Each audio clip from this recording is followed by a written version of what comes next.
ఒకరోజు వేటగాడు చేపలను పట్టుకోవడానికి చెరువు దగ్గరికి బయలుదేరాడు. వేటగాడు చేపలు పట్టుకోవడానికి చెరువు దగ్గరికి వెళ్తూ ఉండగా ఇలా అనుకున్నాడు.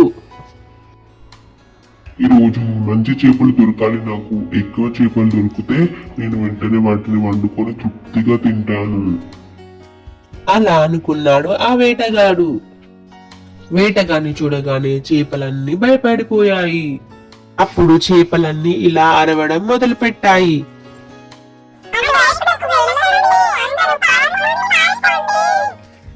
చేపలన్నీ అలా అరుచుకుంటూ వెళ్ళిపోయాయి. అప్పుడు వేటగాడు చెరువులో వల వేసి ఇలా అన్నాడు. నా విందుకు సరిపడే చేపలు ఈ రోజు నాకు వలలో పడాలి. అలా అనుకొని వేటగాడు వల వేశాడు.